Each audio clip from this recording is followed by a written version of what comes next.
Hello, everybody. Paul McCartney, Lavatory Lil, here on KRFF 95.9 LPFM, Radio Free Fargo.org. It's streaming everywhere on the blue and green marble you are. We can get into your ear hole audibly. This is the best independent radio station in the world as far as I'm concerned. Canna-Talk ND with Wilson. Every Thursday I get in here, 4 o'clock. 4:20, open a big fat bag of cannabis news, and that is what's happening today. Right before me in the morning is Country with Trav, 9 to 11, I think. Stinky Arts Music Mart after me, but not this week. Next week, I believe. There's something with an entombed shrine. I don't know. RadioFreeFargo.org. Type it in. Find out what's going on today. I do know the Canna-Talk ND with Wilson is happening right now here on KRFF 95.9. I just want to say you're listening to Radio Free Fargo 95.9. It's community radio. So you business owners out there, managers, nonprofit organizations considering advertising, why not learn what underwriting is on a nonprofit community radio station like Radio Free Fargo? To learn more about what underwriting is, please contact us at our website, www.radiofreefargo.org, or at our profile on Facebook. Why not let listeners know that you support the community by supporting a community radio station like 95.9? We talk about cannabis, the benefits of cannabis legalization, and just general news within the cannabis space.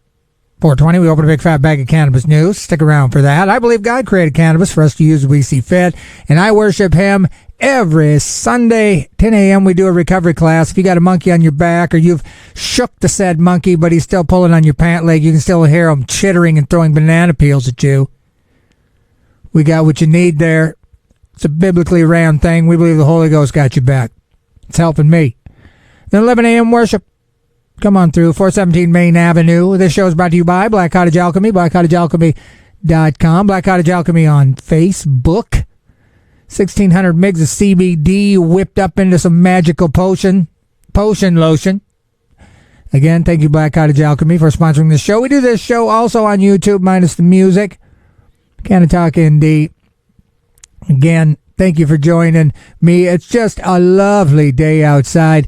And if you're upset today, you need your head examined. Like one guy said, the only one that should be upset up in here today is the devil. But anyway, it is superb outside, so get outside, enjoy it. Strap your thermocell to your fanny pack and have a mosquito-free dance out there, okay? But anyway, I think it's probably time we get into the music. I feel like that's what can happen. Again, Canna-Talk ND with Wilson. I'm Wilson. This is my show on 95.9. Well, we talk about cannabis, benefits of cannabis. Just as a side note, Minnesota, 23rd state. In one more month, you'll be able to be at Woodlawn throwing discs with 2 OZs in your pocket. I mean, I never thought that just doesn't even sound real, to be honest. But it is real. It's super real. And it's just as real as this new song called Hiding on the Moon with Corey Wong, 95.9.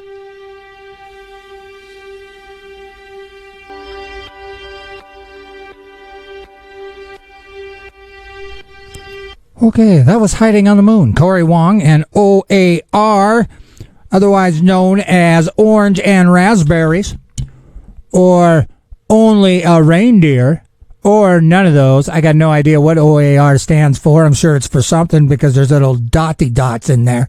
So it's not or as in paddle. KRFF 95.9 LPFM, Radio Free Fargo.org, streaming everywhere on the blue and green marble. Get there or be square. We talk about cannabis. We canvass the cannabis. 420. Open a big fat bag of cannabis news. Excited to bring it to you. We're going to break you off a little tasty poo right now, because we got the time. But first, programming on KRFF, LPFM, Radio Free Fargo, 95.9 FM is being underwritten by Flatland Guitar, Luthery. Flatland Guitar is your full-service guitar shop and your exclusive dealer for Yamaha, Taylor, Paul Reed Smith guitars, and other brands. They sell guitars on consignment, buddy. They take trade-ins and have a full-service on-site repair center, ma'am.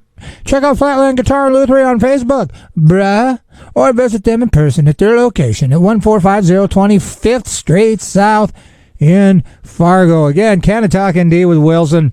I'm Wilson. It's a beautiful day to be alive. We're all alive that are breathing blood. Yeah, I think it's oxygen, but I wasn't really paying attention in biology. As a side note, I remember I had a lab test where you go into the lab and there's things setting out, like arrows pointing at certain spots on the bones and muscles, and it was pretty tricky because it had the nerves and where the action is, and it was kind of tricky. So I thought, well, what I'm going to do is I'm going to stay up all night and snort meth and study, because I want to really get a good score on this. And man, you had to sit out in the hall before it was your turn to go in. And I remember I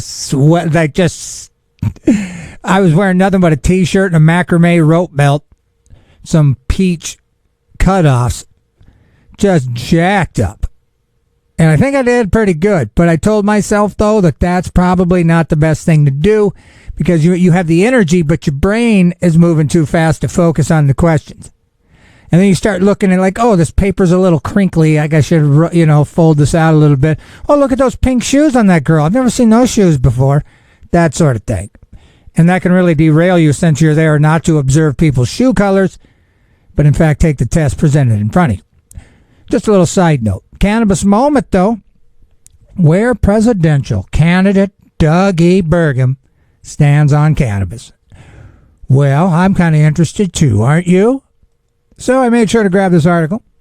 North Dakota Governor Doug E. B. is running for the 2024 Republican presidential nomination, formally announcing his candidacy on June 7th. The governor has approved several cannabis policy reforms at the state level. I would argue not enough and not many.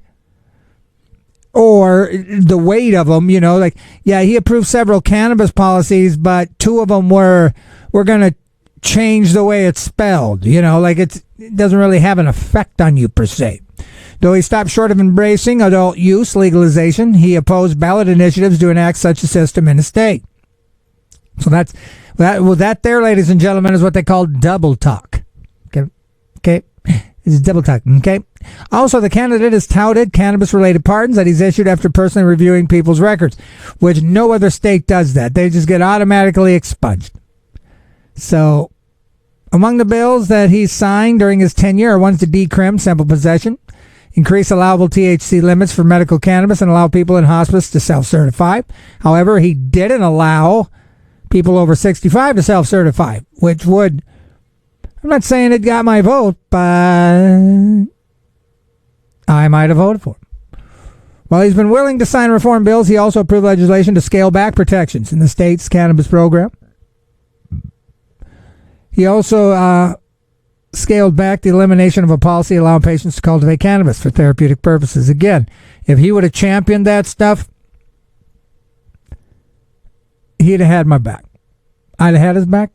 Yeah. Governor signed legislation that decrimmed low-level cannabis in North Dakota, making it so first-time offenders caught possessing a half ounce or less are subject to a fine of $1,000 without the threat of jail time. I believe that's threat, but threat might be a decent word. Governor Burgum, he tweeted, approved 16 pardons today for low-level cannabis offenses through a new streamlined process. People argue that it wasn't that streamlined. And let me see here.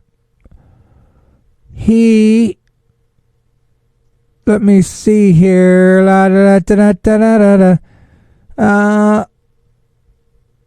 governor has also said he wants to see congressional lawmakers move to decrim cannabis, and the federal cannabis banking reform legislation seems way overdue. There's a spot here I'm trying to find where he says, a spokesperson for Burgum also affirmed in 2018 that the governor supported legislative efforts after an effort to legalize for adult use fell short. Burgum has generally criticized drug criminalization. North Dakota takes the approach that if you're going to have a war on drugs, it can become a war on people who have a health issue. So, it does not appear that Burgum has publicly commented about any personal experience with cannabis. Now, here's what I wanted to point out here, and then we'll get to a musical break. 420 will open a big fat bag of cannabis news. We'll probably talk about this a little more. While Burgum has cited a number of bills that expanded... Burgum has voiced support for federal cannabis reform from banking, blah, blah, blah, blah. While he's expressed opposition to some state-level models, he called the latest one that we just voted on very reasonable. And so that's interesting, isn't it? So let's get into some music. You're listening to Canna-Talk ND with Wilson. Next up is a fun one. If you guys ain't got down with Kendall Straight Company, you need to now. Here's Shanty the Dolphin, 95.9. That there, friends, was Shanty the Dolphin by Kendall Street Company. That's from the Nautical Aquatical EP. Canna-Talk ND with Wilson. Every Thursday, I get in here. 420, open a big fat bag of cannabis news, and that is what I'm going to break off right now. You know what the drill is. You know what the deal is. It's 420. So I'm going to see you on the other side of this little... Hey, it's Phil from Cannaheads. Like this episode? Hit that like button. And if you enjoy the show, hit that subscribe button to stay up to date on cannabis news, local and national. Listen live on 95.9 in the Fargo, North Dakota region from 4 to 5 p.m. on Thursday. For our non-Fargo region friends, you can listen on your favorite podcast platform. Just search Canna-Talk ND with Wilson. Now enjoy the show. Hey, everybody. Howdy. It's your boy Wilson, your friendly neighborhood cannabis spouter of topics. I don't think those words went together, but who cares? I don't care. Do you care? Who cares? What are we talking about? We're talking about cannabis. It's a beautiful day here if you're residing in Fargo-Moorhead. Man, I got a lot to talk about. I don't know where to start. Let's go right here. It's from High Times. NBA contract allowing players to smoke cannabis goes into effect. A new contract between the NBA and the NBPA that allows players to use cannabis went into effect over the weekend. So, it will be in place for the 2029 to 2030 season. On Friday, the League and Player Union announced that the final long-form version has been completed and signed. All right, although players will be permitted to use cannabis and will no longer be tested for cannabis, the new contract does have some limitations. Athletes will not be permitted to be loaded at games, practices, or other team functions, and cannabis use that becomes problematic will still be subject to action from the league. A team that has reason to believe one of its players is under the influence of cannabis or alcohol while engaged in NBA or team-related activities or has a dependency issue may refer the player to a required eval treatment program. The agreement also notes that the NBA and teams may impose reasonable discipline on players who are under the influence while engaged in any team activity. The CBA also allows players to invest in the cannabis industry. Players will be permitted to invest in CBD companies. So, there's this general knowledge that CBD is medicine and pain relief and inflammation relief. The mainstream public is starting to get that. The NBA's previous policy included a ban on the use of drug by all players. Violations of the policy were addressed by putting them into counseling and treatment. Subsequent violation resulted in a fine of 25 Gs. Second violation, a 5-game suspension without pay. The NBA suspended testing players for cannabis as part of its response to the outbreak of COVID. I don't know how that makes sense, but we decided that given all the things that were happening in society, given all the pressures, that they didn't need to act as big brother. So, I mean, a lot of this. The National Hockey League no longer lists cannabis as a banned substance. The Major League Baseball would be permitted to enter sponsorship with cannabis companies. The NFL League bargaining agreement relaxed the league's policy on cannabis, allowing players to use cannabis during the off-season while maintaining prohibition throughout the season of play. The agreement also increased the level of THC that can be present in a player's drug test before triggering sanctions. So that's kind of something that's happened over the year, and that's a pretty big movement, I'd say. So, Maryland, cannabis sales, now in effect. 8 months after voters passed the state's cannabis legalization initiative. I would argue that's quick, I think. So, about 8 months after Maryland voters passed the state, adult use sales launched in the state on Saturday, July 1st, and I don't have the current article, but it was in the millions. According to a Forbes report, The flip from medical to adult use has increased the number of consumers available in Maryland cannabis industry from about 168,000 patients to more than 4 million eligible consumers. Again, I mean, the health benefits of cannabis is vast. The only thing keeping a lot of people from utilizing it is the legality, which I would argue was created by greed, capitalists, and racism, for that matter. So, Maryland was the 20th U.S. state to legalize adult use cannabis. That's kind of funny that 3 other states legalized since then. You can legally possess up to 1.5 OZs of cannabis and home grow 2 plants out of public view. So not at the park, apparently.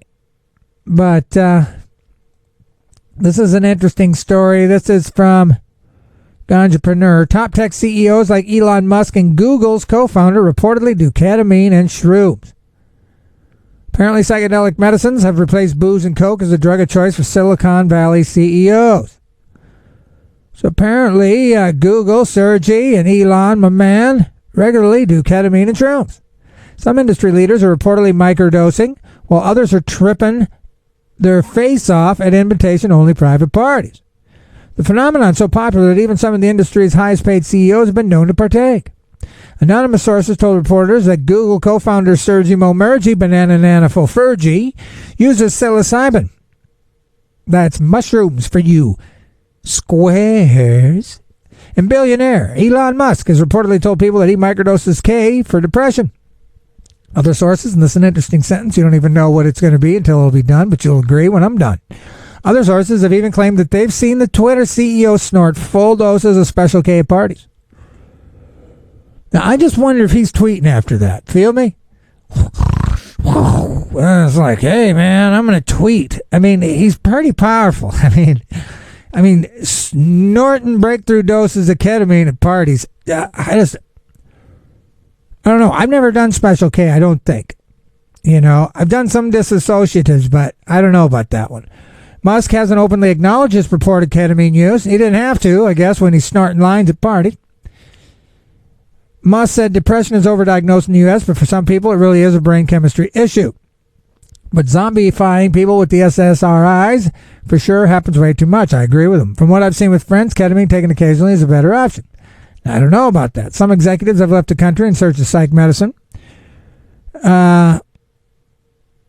Ayahuasca, blah, blah, blah, blah, blah. Not all tech bros have such a health-minded focus, though. Psychedelics have recently overtaken alcohol and cocaine as a drug of choice for parties. Venture capital firm Founders Fund, who have invested in SpaceX, have reportedly thrown some psychedelic-fueled parties, and private invitation-only parties have become a thing as well. Some of these events reportedly require attendees to pay hundreds of dollars and sign non-disclosure agreements. That sounds like a place where, psychedelics are being done. So anyway, this is interesting. An organic soap maker, Dr. Bronner's, everybody knows Dr. Bron, has established a health insurance program that covers the cost of legal ketamine therapy for its employees. So you could get free soap and trip all to the same company. Now this is interesting. Now, New York, it's legal. But they're all hemmed up with these stinking regulations and businesses, dispensary policy, basically blah, blah, blah, right? It's just all blah, blah, blah. Just bureaucratic blah, blah, blah. B triple squared B, B, B. So anyway, this is from Mary Jane. New York cannabis delivery is now available nearly 2 years after the state launched cannabis. See, it's nearly 2 years. Get legal cannabis products delivered straight to your door with Doobie. Now, come on. The Doobie Deliverer die? Doobie Deliveries. DD. Double D. Double D. Canna-Talk ND with me. Wilson. 95.9. Hi there. We're talking about NYC cannabis delivery launches with a buzz. Man, once cannabis became something you could write about, the English expressions really come in. You really get to play on words. We learned that in English class. So, in 2021, New York joined nearly 24 other states at the time legalized rec.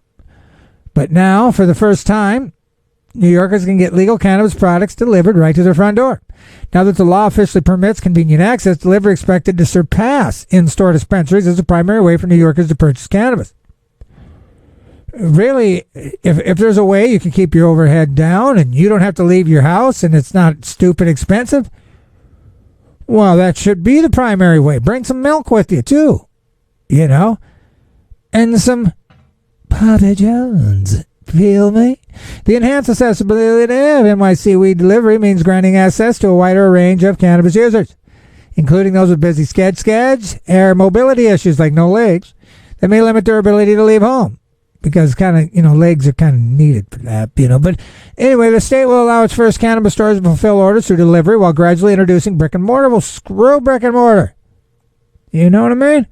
Currently, a few New York dispensaries have the authorization to make their products available for cannabis delivery, with more expected in the coming months. Well, that's fun. So here's some info. Fun info. Delivery services will only be available to individuals 21 and up. Makes sense. You can get no more than 3 ounces or 24 grams of concentrated cannabis per day. Only New York addresses can receive it. All purchases will be asked to show ID. Consumers can expect deliveries on bikes, scooters, motor vehicles, hot air balloons, pogo sticks, etc. So keep an eye out when placing an order and get ready for delivery. Each delivery service is also allowed up to 25 full-time delivery workers. As long as you are at least 21 years of age, you can access Doobie's NYC online cannabis delivery service. And it's same day in a lot of cases. So, that's got to be the way to go, man. This is from High Times, and I don't get it. But if anybody listening to the sound of my voice is a U.S. forest worker, this article is for you, dude. It reminds employees that they are still subject to federal law. Well, if you're a ranger and you don't know that, get your life together, buddy. On June 22, U.S. Service Deputy Chief for Business Tony Dixon published a statement exploring the relationship and impact of cannabis on federal employees. Okay. Over the last 10 years, our views around the use of cannabis have shifted radically. Many states have legalized cannabis for medicinal purposes, and some have even allowed rec use in as much the same manner as tobacco and alcohol. But where does that leave the federal government? Forest Service employees are subject to the same federal laws as everyone else. However, he also explained the ongoing problem of federal employees not passing them. As a result of the confusion around these state-by-state changes, there's been a noticeable uptick in cases of employees failing drug tests. Well, because it's legal. It's all this dogma. It's hemming you up. Meanwhile, it's legal. I can go to the gas station. What? Those results have been associated with the legalization of cannabis and have resulted in corrective action, including suspensions, loss of employment. Oh, the U.S. Secret Service used to allow applicants 24 years younger to apply for a job if they're cannabis-free. And those 28 and older would need to be cannabis-free for at least 5 years. I don't get it. That don't make any sense. According to Dixon, though, cannabis can prevent employees from doing their work. I value all my coworkers and want to ensure they all continue to do the work we love in a safe environment. I don't want to see anyone penalized or even lose their jobs for something that could easily be avoided. Many forest employees already work in risky environments. Okay. So he just wanted everybody to know that he sucks. So anyway, in October 22, a study published in Substance Use and Misuse stated that 4 out of 5 patients featured in the study reported a decrease or reduction in opioid use after using medical cannabis. Okay? I'd much rather have somebody utilizing cannabis out there raking dead leaves than a guy that's, shooting up Oxycontin. I can tell you that right now. I did tell you right now. So, there you go. Now, this one's an interesting one. This is from Ganjapreneur. Medical cannabis patients in Arkansas can carry concealed handguns beginning August 1st. Now, everybody knows that the big scare, and it's true, that if you buy cannabis or you even say you've utilized cannabis, since it's still on the scheduled, Controlled Substance Act, you lose your gun license. But apparently, beginning August 1st, medical cannabis patients in Arkansas will be allowed to carry concealed handguns under a bill approved by lawmakers during session. The law directly conflicts with federal law, which bars individuals who consume cannabis from purchasing or owning firearms. The Arkansas Act 757 says that a person's status as a qualifying patient or designated caregiver shall not be considered in determining whether an applicant is eligible or not. The measure also prohibits state police considering a person's status as a qualifying patient or designated caregiver under the Arkansas Medical Cannabis Act in determining whether an applicant or license is eligible to be issued. So, the bill sponsor noted that the state's cannabis legalization law had language that said no patient's rights or privileges should be infringed upon on the basis of having cannabis, but it wasn't extended to concealed carry holders. There was an issue and concern about what the federal law said, but now federal law says that gun rights should not be restricted based on patient status. And so no other prescriptions, whether it be opioids or others, prohibit somebody from having a concealed carry license. Federal law actually prohibits users of controlled substances, including medical cannabis, regardless from receiving or possessing firearms or ammunition. Over the past year, 2 federal courts have determined that the prohibition on cannabis consumers owning firearms is unconstitutional. So they are. And we're moving through these articles here. Now, you don't know this is the elephant in the room, and you don't know that you've heard about this already, but I'm sure you've already heard about it. But it's an interesting story. This is from High Times. U.S. Secret Service is investigating cocaine reportedly found in White House. Now, like people have said, I don't know how much investigating needs to happen in the White House when it comes to who or how or what the cocaine got in. It's the White House. I would argue that there is so much surveillance you can't even fart without a camera picking it up in 4K. Is 4K a thing? Don't know. But I think it's insane that they're pretending they need to do an investigation in one of the most... I mean, you can't get in the building. Listen, I don't think you can do anything without getting in trouble. But anyway, the White House is putting a new meaning to its name. A white substance found in 1600 Pennsylvania Avenue reportedly tested positive for cocaine. From fast food chain bathrooms to childhood bedrooms over Christmas, the infamous white powder, and we're not talking about snow, tends to show up where authorities, whether it's the federal government or someone's parents, are going to make a stink about it. This time it landed in the executive mansion. The U.S. Secret Service is investigating how the drugs got into the president's home. Mind you, although Biden may be open-minded, the psychedelic research before he started any rumors, the cocaine was found in a reference library in an area accessible to tour groups, not in any particular West Wing office. So most likely some tourist, ballsy or stupid enough to snort a line in the White House, is responsible rather than anyone in the federal branch of government, which I personally would have to see a video of that. You know. President Joe Biden was at Camp David, hanging out for presidents, hidden in the woods. The President and First Lady, J.B., returned to the White House shortly after the discovery. Spokesperson said there's an investigation into the cause and manner. If so, it's certainly not the first time a civilian used a visit to the White House as an opportunity to get high. The British actor Erkan Mustafa said he did a line of coke and smoked some cannabis while visiting the resident during First Lady Nancy Reagan's Just Say No campaign. Of course, don't forget Snoopy D.O. Double, and Willie Nelson. Apparently, they all imbibed. The feds have locked up enough people for drugs. After Reagan moved into the White House, his focus on drug penalties led to increased incarceration. All right. Late last year, Biden announced he will pardon people with federal convictions for simple possession of cannabis, in addition to directing to begin the process of reviewing classification at the federal level. We'll see how that goes. Again, you listen to Canna-Talk ND with Wilson. Every Thursday, get in here, 420, open a big fat bag of cannabis news. And that's what's happening now. I wanted to say Nebraska activists launched signature gathering for 2024 medical cannabis. Anna Wisher, doing the Lord's work. She's back at it. And so have also attempted to enact the reform legislatively, and they've just tried their best.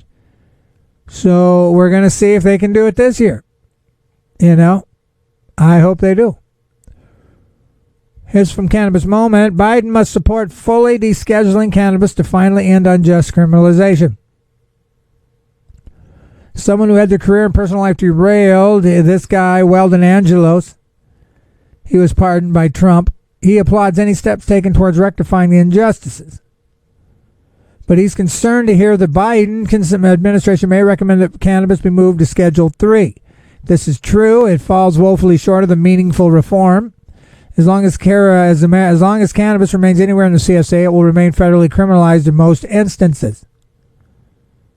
So, rescheduling cannabis Schedule 3 does not seriously begin to address the core issues of criminalization. Hunter Biden, like many others in privileged positions, has admitted to using illegal drugs and illegally possessing firearms, yet has not faced the same consequences as those without the same advantages, this guy writes. The stark contrast exposes the inherent flaws in our criminal justice system. This is why rescheduling cannabis Schedule 3 without any pathways impacts disadvantaged people. President Biden promised that he would decriminalize cannabis, but he would do the opposite by supporting rescheduling. Rescheduling cannabis instead of descheduling it falls far short of the transformative change we need. So, and he's right. I'm with him.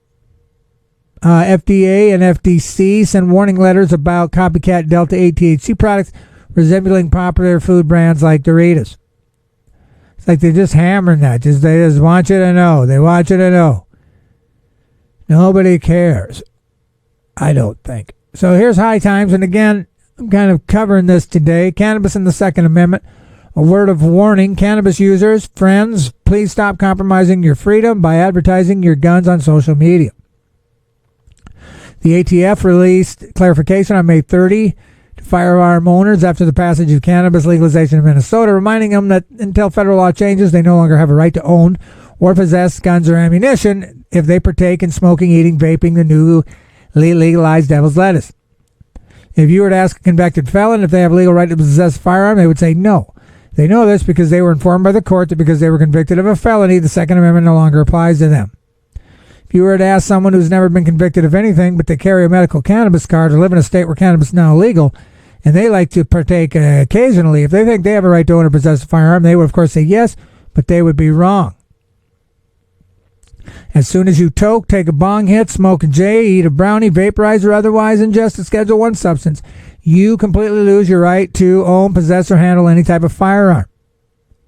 Whereas the Ninth Circuit pointed out in Wilson versus Lynch, turning to federal firearms provision under 18 no person who is an unlawful user of or addicted to any controlled substance may possess or receive any firearm or ammunition.